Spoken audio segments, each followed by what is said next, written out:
જય માતાજી બધાને. કેમ છો? મજામાં ને? આજે આપણે ગામડાઓમાં આપણા દાદી નાની જે રીતે ચીક્કી બનાવતા હતા એ રીતે ચીક્કી બનાવશું. ચીક્કી આમ તો છોકરાઓ રોજ ખાતા જ હોય છે, પણ ઉત્તરાયણના દિવસે પતંગ ચગાવીને થાકીને આવીને જે ચીક્કી ખાય છે એને કંઈક વધારે જ મીઠી લાગતી હોય છે. ચાલો બનાવીએ આપણે ચીક્કી.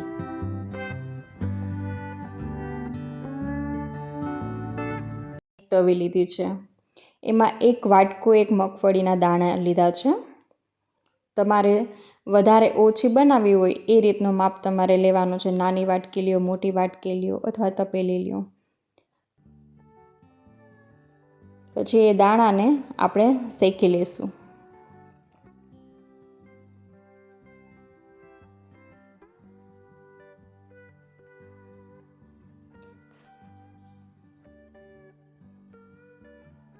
દાણા થોડી વાર શેકાઈ જાય એટલે આપણે ચેક કરી લેવાના. થોડા ફૂતરા ઉતરે ને એટલે એને ઉતારી લેવાના. જો આ રીતે આપણે એક કપડું પાથરીને એના ઉપર ઠંડા કરવા રાખ્યા છે.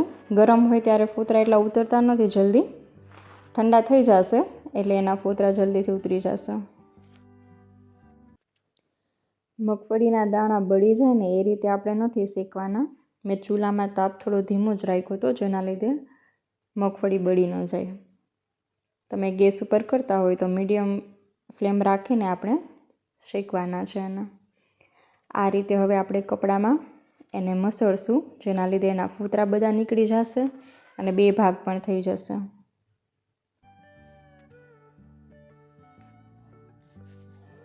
થોડી વારે ચેક કરી લેવાનું. જ્યાં સુધી ફૂતરા બધા ન ઉતરી જાય ત્યાં સુધી આપણે આ રીતે મસળવાનું છે.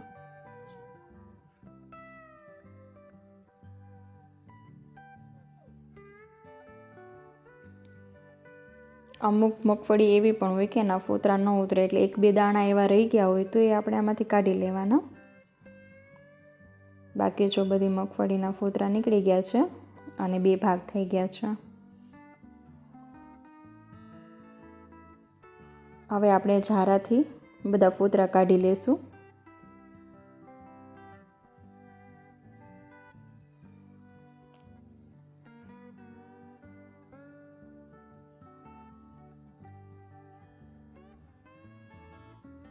જો બધા ફૂતરા નીકળી ગયા છે આના. દાણા સાફ થઈ ગયા છે આપણા.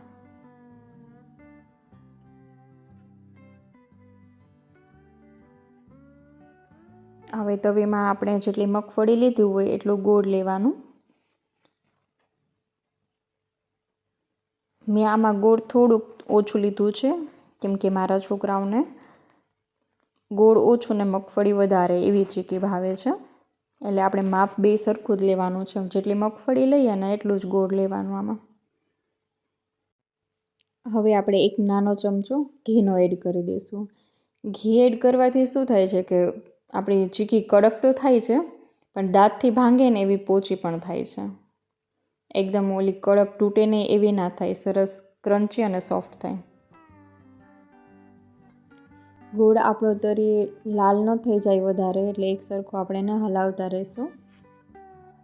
સાઈડમાં પણ બળી ન જાય એવી રીતે આપણે ચારે સાઈડથી ગોળ લઈને હલાવતું રહેવાનું છે.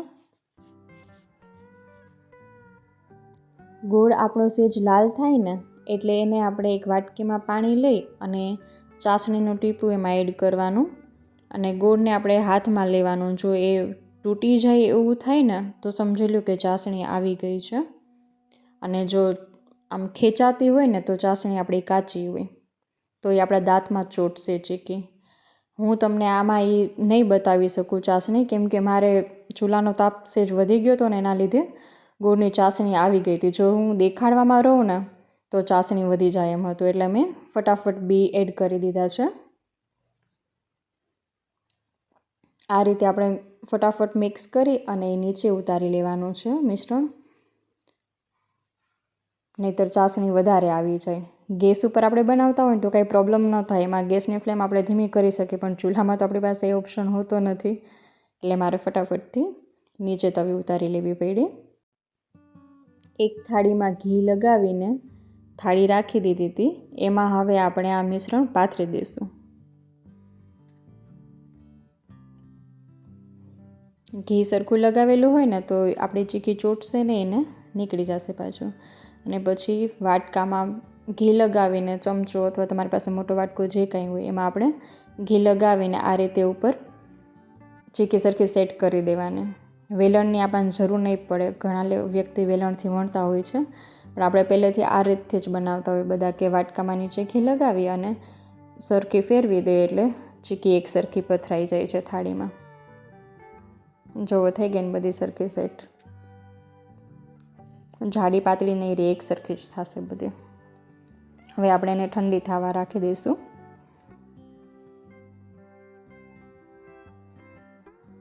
ઠંડી થઈ એટલે આપણે એના આકા પાડી લઈશું.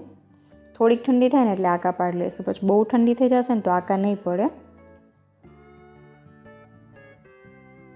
નાના મોટા જેવા પીસ તમારે કટ કરવા હોય એ ટાઈપના આપણે આકા પાડી લેવાના.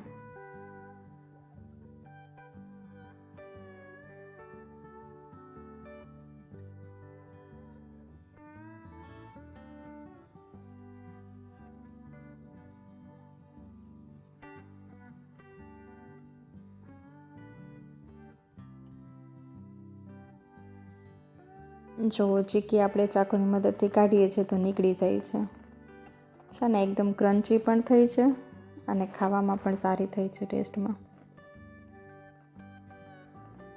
આ રીતે આપણે બધા પીસ કાઢી લઈશું થાળીમાંથી.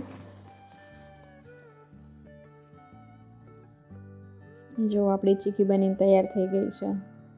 થઈ છે ને એકદમ ક્રન્ચી.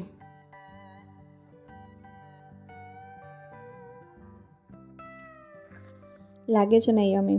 બાળકોને જરૂર ભાવશે આ ચીકી. અને કેવી લાગી તમને પણ એ મને કમેન્ટ બોક્સમાં લખીને જરૂર મોકલજો. આ ચીકીને આપણે કાચની બરણીમાં ભરીને રાખશું ને તો એવી ને એવી રહેશે 10-12 દિવસ સુધી. અને આ વિડીયો તમને કેવો લાગ્યો એ પણ કમેન્ટ બોક્સમાં જરૂર લખજો ને લાઈક, શેર અને સબસ્ક્રાઈબ જરૂર કરજો.